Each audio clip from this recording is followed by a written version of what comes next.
because it's my way of getting justice, I guess. Yeah, for what I felt life had screwed me over. And it was completely my fault. I took complete responsibility, but it was my way of making whatever time I had left important, right? So that it wasn't just another statistic.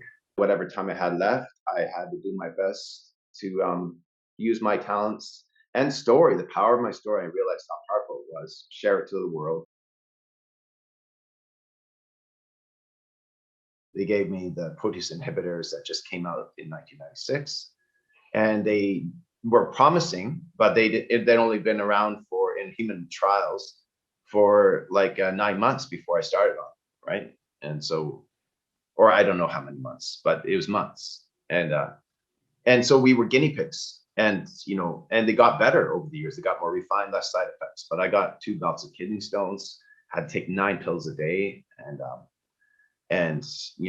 yeah, felt sick to my stomach a lot of the time, had trouble sleeping. I was never scared. Like, I've never feared death, really. It's just part of life. I want my life to have meaning, and I will do that until the day I die. My biggest musical inspiration, no matter what the genre, is Marvin Gaye, specifically his album What's Going On. That's a work of masterpiece. Just as great as anything Beethoven or Mozart composed. That album, every song in that album is a gem. And it's not just him. He had that was the last album he recorded with Motown. And so Motown were at their prime then. They had their shit together, right? As musicians, right? Everything was so tight, right? All these live tracks, but the composition, the balancing, the mixing was high art. You don't have the same privileges as other people. You can't just date anyone, right? You have to be very careful who you date, or else you can wind up in jail if you don't disclose your status. Yeah. But 90% plus of the time, I found that the ladies, once they found out I was HIV positive, they shut the door. Sorry. Right. And I didn't try very many times because I was scared to. So I was scared to live a normal life. And that hampered everything, just not taking the pills so much. And like, I took the pills for 2 years and then I stopped because I said this was not enough. I'm not living. I became an HIV dissident, or denialist, as we were called. We call ourselves dissidents because we didn't believe the HIV/AIDS hypothesis. And the powers that be labeled us denialists. We're all in denial. And some people weren't taking their HIV medicaments properly. Like my professor, he thought, he didn't believe in it at the time he was with me. He thought, what is this gay disease, right? That's what they're calling it. And he thought that was insulting, right? And so he didn't even bother with it. I lasted 10 years before I nearly died from AIDS.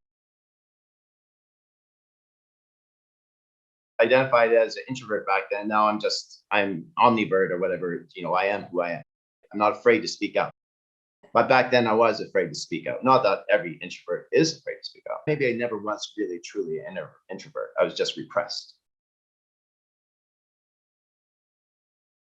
As I turned 21, I decided to write songs, and I'd write them over the next 4 years. And I got married to my first wife, went down to LA. She didn't want me to bring my cello with me because she wanted me to get a well-paying job. I found out later, 8 months later, that she wanted me to fake my resume. And she said, oh, you'll get the job because you're white. Yeah, it didn't work out. She wanted me to do a job pretend that I was a computer programmer or on a website design. Got me to go to this fake IT college, and where we would learn HTML, maybe had 1 or 2 classes from supposed a veteran, like some whiz kid, like 22-year whiz kid from Russia. I did not love her. Married because they had HIV. That was the mindset I don't know right now, because if the HIV world has sort of died down, especially since COVID, right? People don't meet in support groups. I was afraid. I was just living in this depressed hole for 4 years, and then got a job as a security guard that lasted for 8 months in Vancouver, and then I said, "The hell with this!" I quit the job because the employers were abusing us, and Yeah. so I was at my parents' house and surfing online and searched HIV online dating site because I was too scared to approach a regular dating site. And so like the first online HIV dating site just came out like that year or the year before. So I met her just like within one day. I got a message from her, and we talked for 3 to 5 hours a night for the next 5 days, Monday to Friday. Gave my parents a $800 phone bill. She was a talker, which she was the airline, like the person who call center for airlines. She could talk anybody off their pants, right? I discovered it was 8 months of hell, right? I wasn't attracted to her. But I thought beggars can't be choosers. Yeah. And she was thinking, yeah, beggars can't be choosers. But here's a very white looking guy who you smart. I can work with this. I want a husband who makes $80,000 a year plus.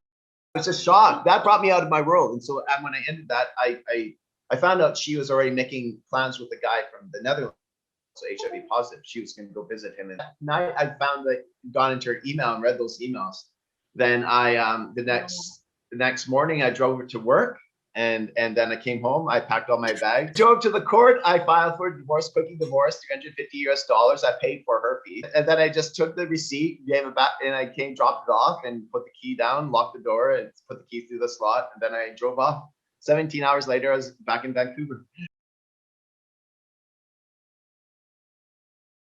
I was so thirsty for artistic expression, so the money I had left, I worked as a security guard down in LA, and the money I had left, I bought a big $5,000 synthesizer and 5,000 or no 18 $2,000 mic and recording device. And then a friend I met in the HIV community in Vancouver told me, we connected when I came back from LA.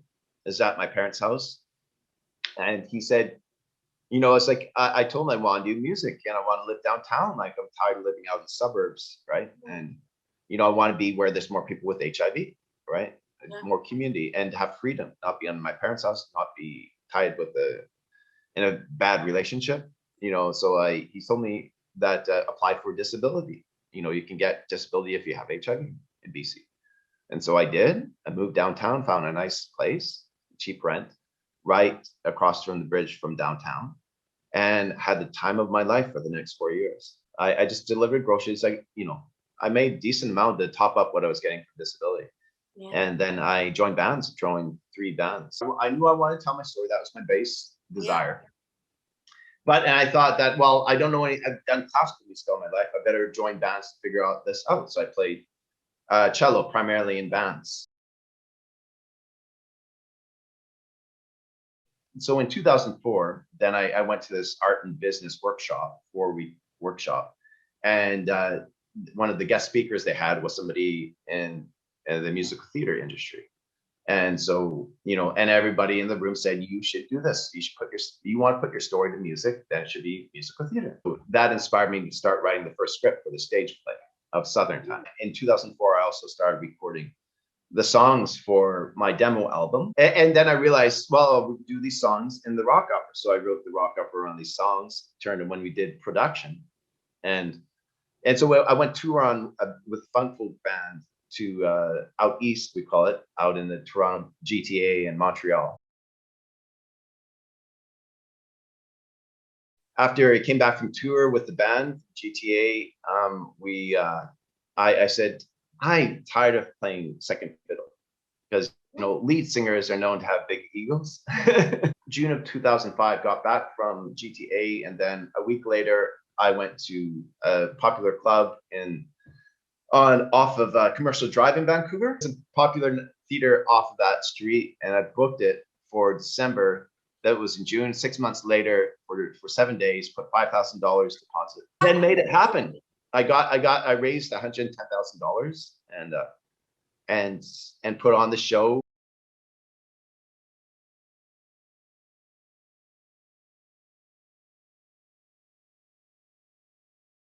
I knew the guitarist. I knew the drummer. He was playing in the band with the punk folk band. Excellent drummer.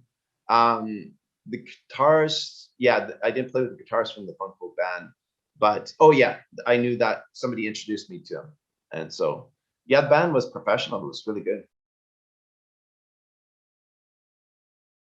Wrote the song Southern Time in 1997. That was the first song I wrote. And then I felt going to South Africa was that song's, you know, like I achieved Southern Time, the awareness of Southern Time. And in the Dreamer series, it takes the personal, makes it social, political, global, right? How what goes on each of our inside our hearts and heads is a microcosm of what's going on in the world. Of course, I wouldn't trade it for the world. This is my life purpose. When people talk about life purpose, it's like, just listen to your intuition, listen to God within you, and just really, what's the best thing you want to do in this life? What will bring your legacy? Don't think about immediate gratification. Think about long term, when you die. Like my presence on this earth, I want to have lasting effects on people, positive in society, right?